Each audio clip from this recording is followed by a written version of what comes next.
começar batendo um papinho com vocês. Tem uma coisa que eu acho que é legal para começar a falar de e-commerce, é que quem acha que sabe muito, na minha opinião, é o primeiro mal informado.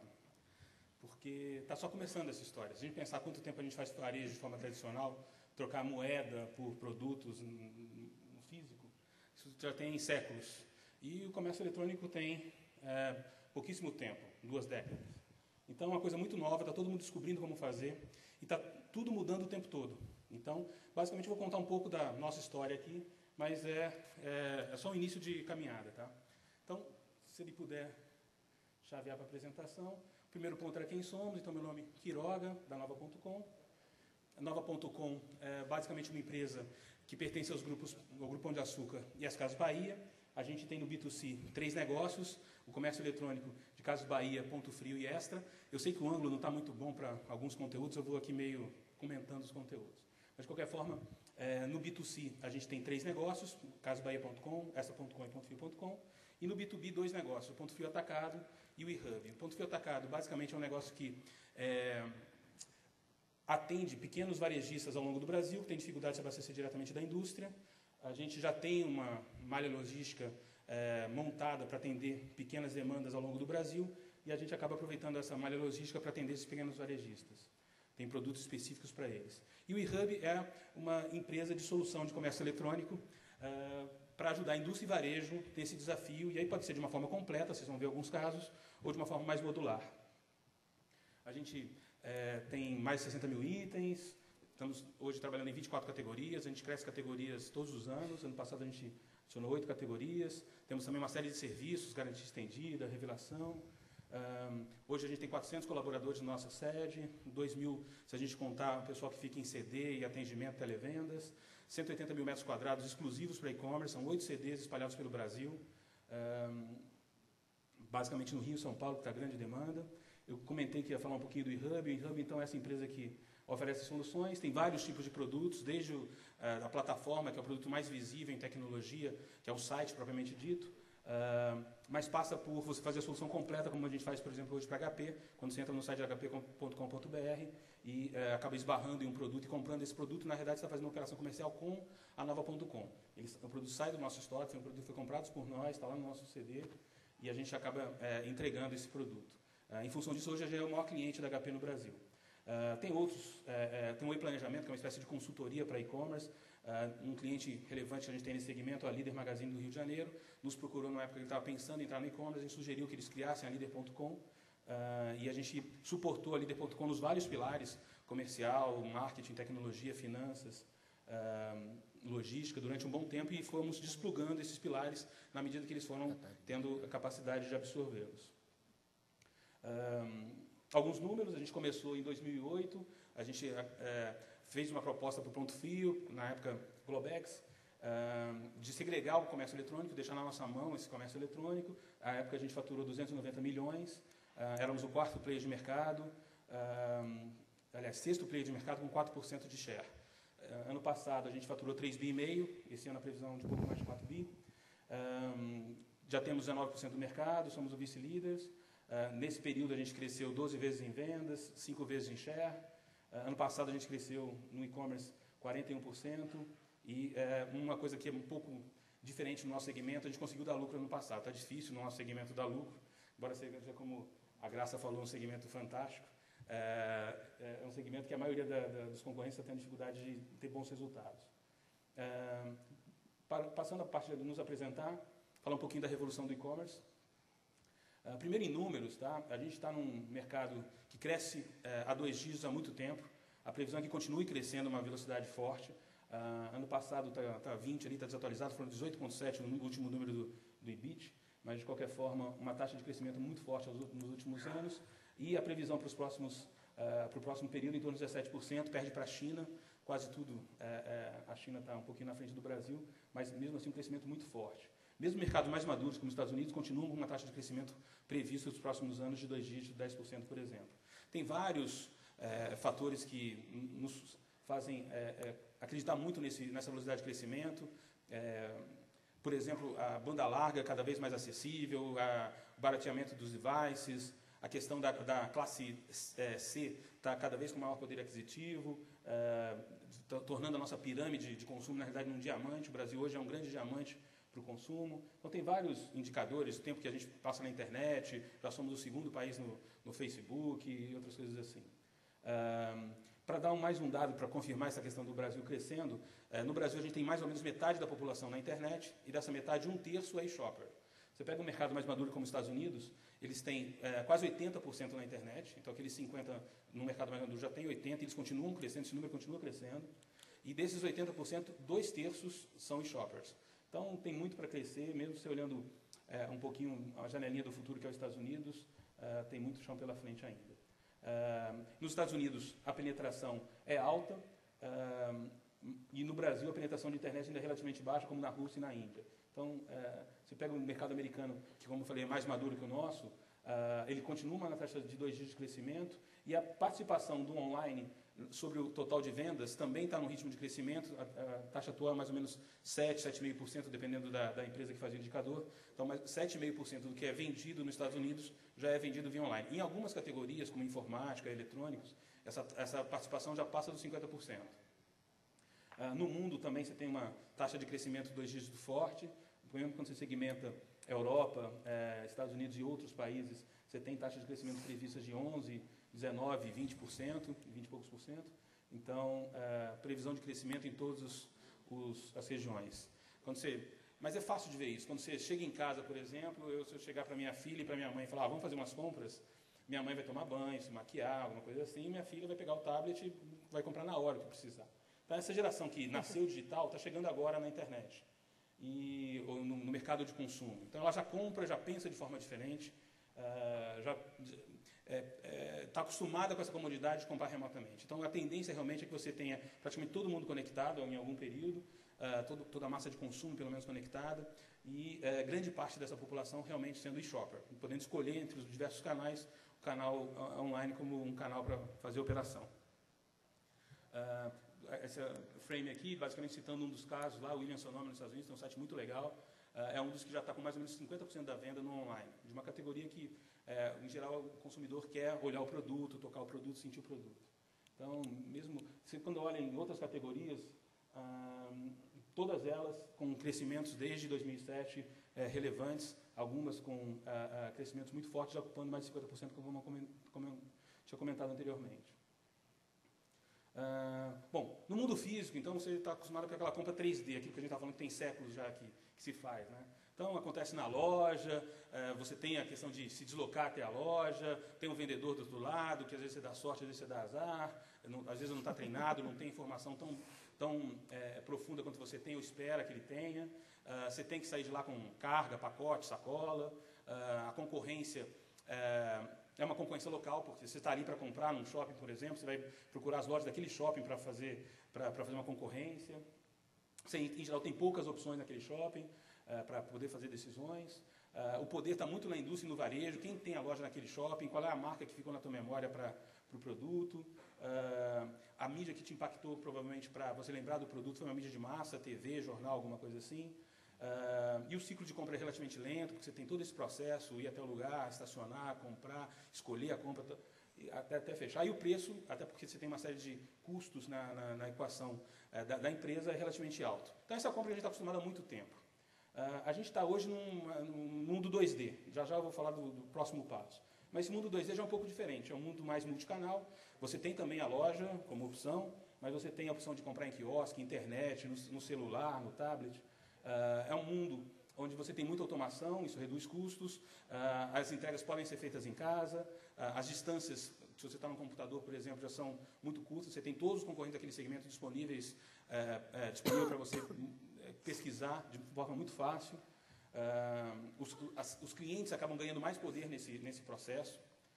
As mídias já são mídias um pouco mais segmentadas, como, por exemplo, a própria internet, e-mail marketing, buscadores, comparadores de preço. O ciclo de compra é um pouco mais rápido, você consegue realmente pesquisar mais rapidamente, não tem um tempo de deslocamento até o lugar, esse tipo de coisa. E o preço é um pouco mais justo, até porque, como nossa equação de custo é mais otimizada do que o mundo físico, a gente pode pegar parte dessa otimização em termos de custo e repassar para o cliente. Então, em geral, o custo no mercado online, no e-commerce, seja nos Estados Unidos, Europa, no Brasil, é mais competitivo na internet, se explica muito por você realmente poder fazer isso pela dinâmica de custos. Em alguns mercados onde a competição é extrema, como o atual momento do Brasil e alguns outros países, talvez seja justo demais, vamos dizer assim. Mas, de qualquer forma, você pode ter um preço mais competitivo, porque a tua dinâmica é mais econômica mesmo. E a gente está migrando, talvez, parte das nossas compras migrem para um mundo mais pontual, vamos dizer assim, mais sem dimensões físicas. Você está digitalizando tudo, CDs, músicas, filmes, livros, games, aplicativos, tudo está indo para o digital. E por ir para o digital, você consegue entregar de uma forma muito mais ágil e barata. O cliente, na realidade, acaba tendo o poder total nesse sentido. Ele pode comprar em qualquer lugar do mundo, sai daquela na entrega física, você em geral está disputando não mais naquele shopping, ou naquele bairro, ou naquele estado. Na compra virtual você está disputando em geral no teu país, mas aqui com um produto digital você compra de qualquer lugar do mundo e recebe na mesma velocidade.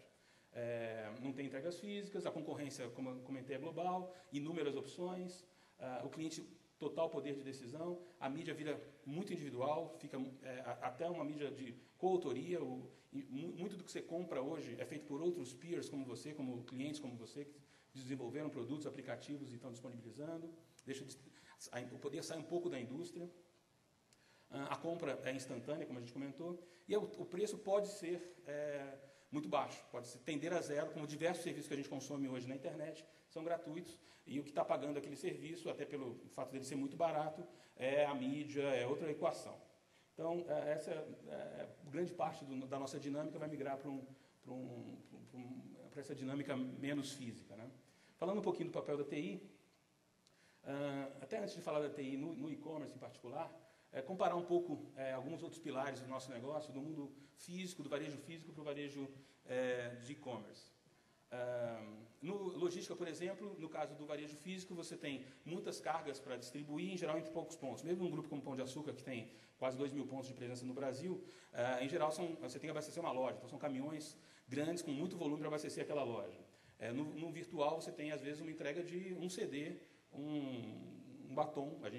Uma das nossas marcas é uma marca de beleza, Clinique, MAC, são marcas de beleza. Você tem que entregar um batom em qualquer lugar do Brasil.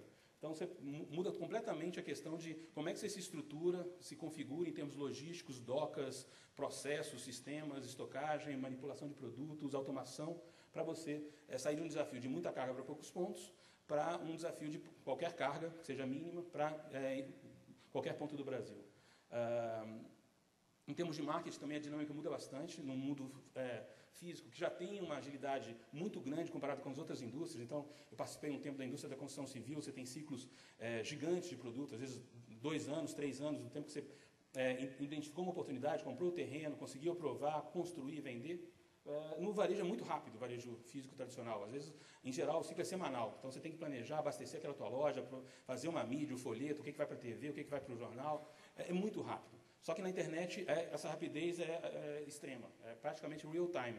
Você tem como automatizar quase tudo, criar processos para poder tomar decisões em real time, seja em precificação, exposição de produto, e uma série de outras, o que vai aparecer na vitrine. Você tem tudo aquilo pode ser definido em cima de algoritmos, e isso pode ser feito em real time. Então, a dinâmica é muito mais rápida. Em geral, se for bem feito, independe da intervenção humana. Lógico, você pode deixar alguns slots, alguns espaços para uma promoção que você combinou. Você tem aí os ciclos normais de combinar com a indústria algumas coisas. Muito pode ser automatizado. Quanto mais automatizado, em geral, melhor o teu resultado, melhor o teu nível de conversão, melhor, se for bem feito o algoritmo, melhor o teu resultado. Então, um marketing completamente diferente. E sai de um modelo de massa, indo para um modelo muito mais individual. O comercial também é um ciclo muito diferente. No mundo físico, você tem a limitação das tuas gôndolas, do teu espaço físico. Então, você tem que ser muito assertivo em qual é o produto que você vai apostar naqueles espaços. E, com isso, você, às vezes, perde a oportunidade de venda. No online, como você tem que abastecer poucos pontos, poucos CDs, a gente tem muitos, tem 8 CDs, você pode, em geral, estar com a cauda longa completa. Todos os produtos lá, de uma forma ou de outra, a gente trabalha financiado pela indústria, então a gente, em geral, tem qualquer tipo de produto das categorias que a gente opera. Isso é uma diferença muito grande. E pode, inclusive, trabalhar com modelos mais disruptivos. No mundo físico, em geral, você tem que comprar o produto, levar o produto para o seu CD, abastecer a loja, não sei o quê, e por causa disso você já começou a comprometer o seu capital de giro. No online, com algumas empresas que têm bom nível de serviço, você pode estar estabelecendo um processo onde você enxerga o estoque da tua indústria, do teu fornecedor, aquele estoque está disponível no site para uma compra. Quando o cliente coloca aquilo no carrinho, você reserva aquele produto no teu fornecedor, e quando ele compra, você compra com o teu fornecedor. Então, o ciclo e o prazo de pagamento, em geral, é o mesmo. A indústria não tem ainda uma distinção em termos de prazo de pagamento para os dois canais. Então, você trabalha com realmente financiado pela indústria. Um dos segredos, além de um supply otimizado, você realmente tem uma dinâmica de entender bem o que você vai comprar em função da demanda, mas é a questão de você poder, com a grande parte dos seus fornecedores, trabalhar nesse modelo de cross-docking que a gente chama, onde você ainda não comprou o produto, só compra o produto quando o cliente comprar de você. Então, comercial é totalmente diferente. E na tecnologia, talvez a principal diferença, embora seja muito crítico, eu trabalho aqui do lado do Ney, vocês vão estar daqui a pouco conversando com ele aqui no próximo painel de mobilidade. Ele é o CIO do Grupo Pão de Açúcar. A tecnologia é fundamental para o Grupo Pão de Açúcar. Mas na internet, ela é o negócio. É um pouquinho diferente. E tudo depende. A loja, estar no ar, estar aberto ou não. Quando o sistema cai, hoje quase é impossível você fazer uma venda, mas alguns módulos caindo, por exemplo, caiu a conexão da loja com o servidor da central. Você tem modelos de contorno lá, soluções de contorno, que ele acaba operando a venda e depois fazendo uma transmissão. No nosso caso, caiu um link. Se você não tiver bons sistemas de contingência planejado, isso, você sai do ar, a tua loja fecha. Então, é um pouco diferente essa dependência de TI, é muito mais crítica. Mas, por outro lado, é muito mais interessante. Você tem maiores facilidades, maiores poderes de entender o consumidor, por exemplo, de atuar sobre eles, de alterar a sua loja, customizar a sua loja. Então, fica mais responsabilidade por um lado, mas, por outro lado, fica bem mais divertido. Deixa eu fazer uma pequena enquete aqui, até para acordar um pouquinho aqui o pessoal. Quem que já tem loja na internet aqui? Só para da plateia. Estou vendo aqui, eu diria que mais ou menos a metade. Então, bom, quem não tem, assim, não é nenhum tipo de praga, mas eu queria dizer que vocês vão ter que ter, porque praticamente todos os negócios que eu conheço, de uma forma ou de outra, está sendo transformado pela internet e vai acabar tendo que ter a sua versão de geração de negócios online. Para comentar um pouquinho o que a gente está falando em termos de TI já para e-commerce, então você tem que desenvolver ferramentas e processos para poder fazer a gestão em tempo real do teu negócio, principalmente quando você fala de venda, estoque, rentabilidade, cliente, esse tipo de coisa. E aqui embaixo, aí, eu acho que quase ninguém vai ver essa última tirinha, tem alguns exemplos. Então, eu cito personalização, como eu falei, a loja pode ser totalmente personalizada para o cliente. Mesmo aquele cliente que ainda não me deu, vai me visitar pela primeira vez, não me deu nenhum dado. Eu já tenho algumas informações. A hora que ele está entrando na minha loja, da onde que ele veio, a gente consegue saber isso. Qual foi a primeira coisa que ele viu, o que ele clicou. E, em função disso, eu posso ir customizando aquela experiência de navegação. CRM, é muito importante você entender o seu consumidor. Então, a gente volta ao velho varejo, onde você tinha uma relação entre o varejista e o consumidor. Na internet, você tem isso disponível, você consegue saber muito do seu cliente, mesmo que ele não te dê informações. E se ele te dá informações, então, aí você realmente tem muitas armas para tentar antecipar o item de consumo, o item de desejo daquele cliente. Gerenciamento de campanhas, como comentei, ressuprimento automatizado, comentei do supply, precificação automática, é uma tendência muito forte, você desenvolver algoritmos para poder fazer a precificação de acordo com a concorrência, o que aquele cliente, por exemplo, tem como mais relevante para ele, você consegue personalizar a precificação. Se é um cliente que está mais interessado, em geral, em parcelamento, você pode trabalhar com um preço diferente. Se é um cliente que gosta do desconto, você trabalha de uma forma diferente. Então, tem várias alternativas de você trabalhar de forma personalizada no cliente. E BI, você tem um sistema de informação real-time que realmente te permita tomar decisões. São alguns exemplos aí de tecnologia aplicada para e-commerce. Alguns exemplos. Então, isso aqui, por exemplo, é a homepage da Amazon de alguns meses atrás. Hoje está muito focada no Kindle. Mas quando você entrava lá sem se identificar, havia uma homepage como essa. Um cliente identificado já tinha uma experiência completamente diferente. E já foi testado outras abordagens para esse cliente. Então, ele já sabe que para ele é melhor ir direto no item e já abrir um menu de texto com a foto desse tamanho. Muita coisa está personalizada aqui em função do que deu melhor resultado das outras vezes que ele passou pelo site. o consumidor também começa a assumir mais rédeas, é cada vez mais relevante para a tomada de decisão do consumidor, os reviews, os comentários, críticas de produto que outros clientes fazem daqueles produtos. Isso também é uma coisa que é um pouco diferente, ajuda muito a conversão, você realmente deixar de forma transparente, mesmo que os clientes estão criticando o produto, deixa lá. A indústria tem que trabalhar cada vez mais em fazer um produto melhor. A indústria, por um lado, isso é uma pressão, para a indústria é uma pressão, mas para o serviço que você presta para o consumidor, é um grande auxílio, você deixar ele ter reviews positivos e negativos, e às vezes o negativo é uma coisa particular, o cara fala, bom, nesse item aqui, eu achei um pouco pesado a lente, por exemplo. Mas para mim não tem importância, a minha malinha de lente tem rodinha, então isso para mim não é problema. Esse era o único problema que tinha, foi por isso que o cara deu 2 estrelas vezes 5, então ok, deixa eu ver o resto, putz, isso é bom, a velocidade, então ok, vou comprar. Então isso é uma tendência muito forte também. Uma outra coisa, essa questão de você tentar já fazer correlação de comportamentos, então quem viu um determinado item, quem comprou um determinado item, o que ele viu também, o que ele comprou também, isso ajuda muito na conversão. E você acaba tendo novas formas, então, de navegar pela loja. Um exemplo interessante desse negócio de novas formas de navegar pela loja é uma loja que a Amazon comprou há pouco tempo, chamada Zappos. É uma das empresas que tem, em termos de filosofia, visão de cliente, um dos melhores cases dos Estados Unidos, até talvez mais radical do que a própria Amazon. A Amazon é quase sempre citada como exemplo de relação com o cliente. A Zappos ainda tem uma visão ainda mais radical de relação com o cliente. É bem interessante. Ela trabalha com mais ou menos 1.000 marcas de sapato, mais de 2 milhões de itens, né, no estoque. E você pensa, como é que eu vou organizar uma loja com essa quantidade de itens? E cada vez mais a questão de busca é um processo importante para você navegar numa loja. E dessa forma, quando você vai no buscador e procura um determinado item, você acaba entrando na loja por diversas formas. Você normalmente numa loja, você tem uma porta de entrada, um caminho indicado por você, pelo varejista físico, ele fez um planograma, um mapeamento da loja para tentar conduzir você para uma entrada específica. No online, a gente tem que preparar diversas entradas. Então, você tem que ter landing pages, páginas para receber os clientes de diversas formas. Então, o cliente que procura uma categoria, o cliente que procura o item, procura uma feature, procura o próprio nome da empresa. Então, são formas diferentes de receber o cliente e você vai customizando a tua loja em função disso. Por exemplo, nessa loja de sapatos, você vê que os buscadores, embora tenha a palavra mais procurada que leva aquela página, seja shoes, seja sapatos, você tem uma cauda longa mais representativa quando você soma a cauda longa como um todo. Então, a combinação de sapato feminino, sapato esportivo, sapato da Nike, não sei o que, tênis, né, acaba sendo mais relevante como porta de entrada do que a palavra sapato especificamente. E acaba gerando experiências de navegação totalmente diferentes. Você tem que estar prevendo e preparando a sua plataforma para isso. Aqui, por exemplo, quando você digita um sapato da Timberland ou um Crocs, como é que você vai acabar indo para a tua primeira experiência na loja, totalmente diferente daquela homepage que a gente viu. Vou começar a falar um pouquinho mais rápido, me deram uma plaquinha aqui, mas acho que dá para terminar a tempo. Então, falando um pouquinho de futuro, tem várias tendências concorrentes, simultâneas, em curso. Uma delas é a banalização das tecnologias, o barateamento, a popularização, a disseminação de várias tecnologias, RFID, GPS, a questão de você poder deixar conteúdos na nuvem e acessar isso de qualquer lugar do mundo, a realidade virtual, a simulação 3D, quem foi na última NRF ou foi na última Shop.org conseguiu ver diversas formas de você interagir com sistemas.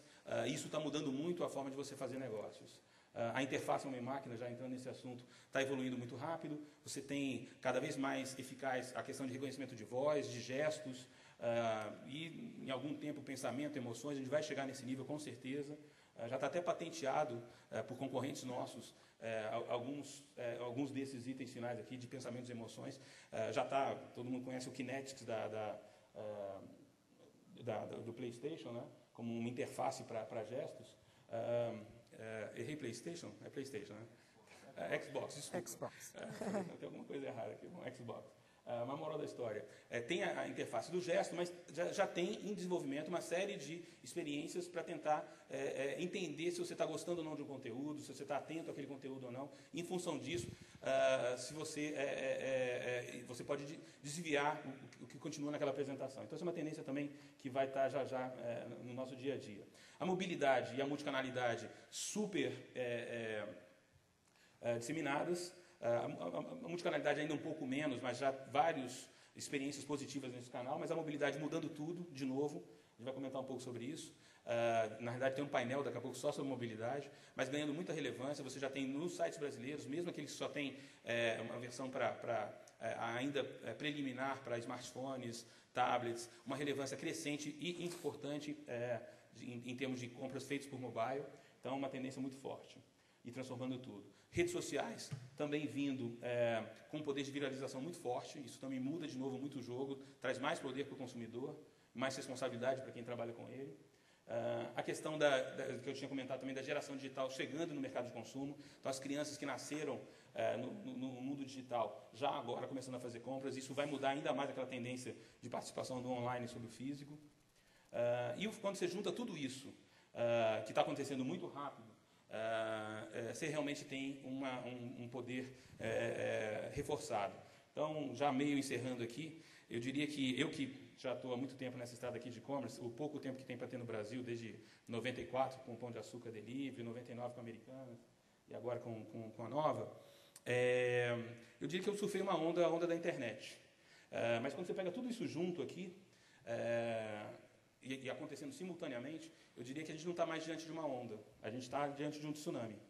E se diante de uma onda você tem opções, você pode ficar parado, ela te molha, se for muito forte ela te derruba um pouquinho, mas você se salva, não sei o quê. Tsunami não tem jeito, parado você não pode ficar, alguma decisão você vai ter que tomar. Então não é, de novo, uma ameaça, mas eu diria o seguinte, isso é poder disruptivo. A internet mudou tudo, mudou a forma que a gente trabalha, que a gente se comunica com os amigos, com a família, que a gente conhece a nossa namorada, que a gente namora, que a gente faz negócios. Mas eu diria que isso aqui, em conjunto, vai mudar tudo de novo. Então, ninguém está atrasado, está todo mundo no time, porque o jogo, de novo, está começando agora. Basicamente é isso. Tá? E a gente tem como proposta, então, tentar ser a melhor solução entre o desejo e a realização. Obrigado.